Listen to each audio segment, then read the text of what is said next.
एकनाथ शिंदेविरुद्ध उद्धव ठाकरे केस असू द्या किंवा अजित पवारांविरुद्ध शरद पवार, या दोन्ही केसमध्ये एक गोष्ट कॉमन होती किंवा दोन्ही बाजूचे वकील हे एका केसचा दाखला पुन्हा पुन्हा देत होते, संदर्भ देत होते आणि ती केस होती सादिक अली विरुद्ध निवडणूक आयोग. हा नेमका खटला काय होता आणि याचा या खटल्याशी काय संबंध? या खटल्याचा जर निकाल लक्षात घेतला तर त्याचा फायदा कोणाला होऊ शकतो हे सगळं मी तुम्हाला सांगणार आहे. हा नेमका खटला कोणाशी संबंधित होता याबद्दलही आपण जाणून घेणार आहोत. तेव्हा सुरुवात करूया या व्हिडिओला. राजकारणातल्या प्रत्येक अपडेट्ससाठी सरकारनामाला सबस्क्राइब करा आणि नोटिफिकेशनसाठी बेल आयकॉन प्रेस करा. तर गोष्ट सुरू होते काँग्रेसपासून. भारताचे पहिले पंतप्रधान असलेले जवाहरलाल नेहरू यांच्या निधनानंतर काँग्रेसमध्ये मोठे बदल झाले. या बदलामध्ये इंदिरा गांधींकडे नेतृत्व आलं, पण त्यामध्ये सुद्धा त्यांना अनेक अडचणी आल्या आणि इथेच सुरू होतो सादिक अली खटल्याचा प्रवास. 1964 साली पंडित जवाहरलाल नेहरू यांचे निधन झाल्यानंतर इंदिरा गांधींकडे काँग्रेसची धुरा आली. सुरुवातीच्या काळात अनेक नेत्यांनी त्यांना सपोर्ट सुद्धा केला, पण त्यानंतर त्यांना विरोध सुद्धा व्हायला लागला.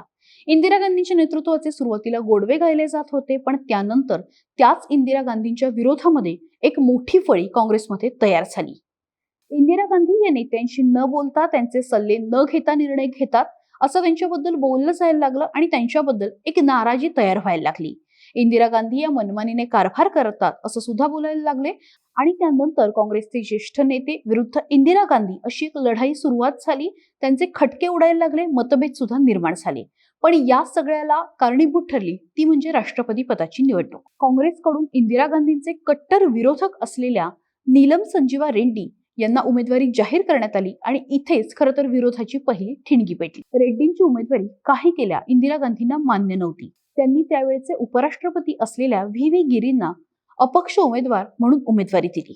झालं काँग्रेस विरुद्ध काँग्रेस अशीच एक लढाई सुरू झाली आणि त्याच काळात इंदिरा गांधींचं ऐकून व्ही गिरी यांना अनेकांनी मतही दिली आणि ते निवडूनही आले. तर दुसरीकडे त्याच पक्षाचे अधिकृत उमेदवार असलेले संजीवा रेड्डी यांना मात्र पराभव पत्करावा लागला. यानंतर झालेला वाद, त्यामुळे पक्षात पडलेली फूट ही अक्षरशः टोकाला गेली. त्यावेळी काँग्रेसचे अध्यक्ष असलेल्या निजलिंगप्पा यांनी इंदिरा गांधींना खुलं पत्र लिहिलं. इतकंच नाही तर राजीनामा सुद्धा दिला. त्यांच्या या पत्रामध्ये काँग्रेसमधील लोकशाही संपुष्टात आली असं सुद्धा ते म्हणाले आणि त्यावेळी काँग्रेसचे दोन गट पडले. पहिला गट होता आय काँग्रेस अर्थात इंदिरा काँग्रेस आणि दुसरा होता काँग्रेसची संघटना. काँग्रेसच्या संघटनेने त्यानंतर इंदिरा गांधींना त्यांच्या असलेल्या पदावरून हटवण्याचा निर्णय घेतला. दिवसेंदिवस मतभेद हे टोकाचे होत होते. काँग्रेस नेमकं कोणाचं असे अनेक मुद्दे उपस्थित झाले होते आणि निजलिंगप्पा यांच्यानंतर अध्यक्ष पदावरती आले सादिक अली. त्यावेळी काँग्रेसचं चिन्ह होतं बैलजोडी. जर पुढच्या निवडणुका लढायच्या असतील तर बैलजोडी नेमकं कोणाचं असेल, बैलजोडी या चिन्हावरती कोण हक्क सांगणार असा सुद्धा प्रश्न निर्माण झाला आणि त्यावरून निवडणूक आयोगामध्ये खटला उभा राहिला. ज्यावेळी निवडणूक आयोगाकडे इंदिरा काँग्रेस विरुद्ध काँग्रेस संघटन हा खटला गेला, त्यावेळी त्यांनी बैलजोडी असं असलेलं काँग्रेसचं चिन्ह गोठवलं आणि त्यावेळी संघटन काँग्रेसला चरखा चालवणारी महिला हे चिन्ह दिलं, तर इंदिरा काँग्रेसला गाय वासरू हे चिन्ह दिलं.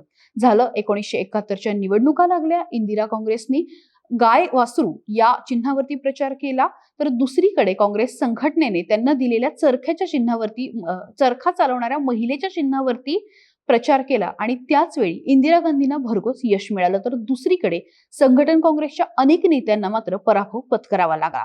निवडणूक झाल्यानंतर निवडणूक आयोगाने बैलजोडी हे चिन्ह पुन्हा एकदा इंदिरा गांधींना बहाल केलं, पण त्यावेळी गाय वासरू या चिन्हावरती निवडणुका जिंकल्यामुळे त्यांनी गाय वासरू हे चिन्ह कायम ठेवलं. त्यावेळी इंदिरा काँग्रेसकडे जास्त लोकप्रतिनिधीची संख्या आहे किंवा त्यांचे लोकप्रतिनिधी हे जास्तीत जास्त निवडून आले असं त्यांना सिद्ध करता आलं आणि म्हणूनच त्यांच्याकडे पक्षाचं असलेलं मूळ चिन्ह अर्थात बैलजोडी हे गेलं होतं. आता तुम्ही म्हणाल अजित पवार विरुद्ध शरद पवार या खटल्यामध्ये सादिक अली प्रकरणाचा संबंध जोडायचा कसा? तर गोष्ट अत्यंत सोपी आहे. इंदिरा गांधींचे जास्तीत जास्त खासदार निवडून आलेले होते. विशेषतः काँग्रेस संघटनपेक्षा इंदिरा गांधींचं संख्याबळ अधिक होतं आणि त्यामुळे निवडणूक आयोगाने निवडणुका संपल्यानंतर बैलजोडी हे त्यांचं पूर्वीचं आणि नेहमीचं चिन्ह त्यांना बहाल केलं. अर्थात त्यांना गायवासरूवरती यश मिळालं होतं, त्यांनी घेतलं नाही ही गोष्ट वेगळी, मात्र संख्याबळ ज्याच्याकडे अधिक आहे त्याला मूळ चिन्ह मिळतं अशा पद्धतीचा निर्णय जो आहे तो त्यावेळेस तत्कालीन निवडणूक आयोगाने घेतलेला होता आणि तोच दाखवून एकनाथ शिंदे यांना सुद्धा धनुष्यबाण हे चिन्ह आणि शिवसेना हे नाव मिळालं होतं. त्याच पद्धतीने सादिक अली खटल्याचा जर विचार केला तर सध्याच्या घडीला निवडून आलेल्या लोकप्रतिनिधींची किंवा विधिमंडळातल्या सदस्यांची जास्तीत जास्त संख्या ही अजित पवारांबरोबर आहे. ती संख्या शरद पवार गटापेक्षा अधिक आहे. असं म्हणणं देत त्यांचं म्हणणं आहे की राष्ट्रवादीचं घड्याळ हे चिन्ह आणि राष्ट्रवादी काँग्रेस हे नाव आम्हाला मिळावं. त्यामुळे आता नेमकं काय निर्णय निवडणूक आयोग घेतं, सादिक अली खटला इथे सुद्धा लागू होतो का, हेच बघावं लागेल. आणि त्यासाठीच राष्ट्रवादी काँग्रेससाठी निवडणूक आयोगाच्या पुढच्या ज्या सगळ्या सुनावण्या आहेत त्या महत्त्वाच्या असणार आहे. हा व्हिडिओ तुम्हाला कसा वाटला आम्हाला कमेंट बॉक्समध्ये नक्की सांगा. सरकारनं आम्हाला लाईक, शेअर आणि सबस्क्राईब करायला विसरू नका. राजकारणातील प्रत्येक अचूक बातमीचे सर्वात आधी अपडेट्स मिळवण्यासाठी सरकारनामाच्या सर्व सोशल मीडिया प्लॅटफॉर्मला लाईक, फॉलो आणि सबस्क्राईब करा. तसंच सर्व नोटिफिकेशनसाठी बेल आयकॉन प्रेस करायला विसरू नका.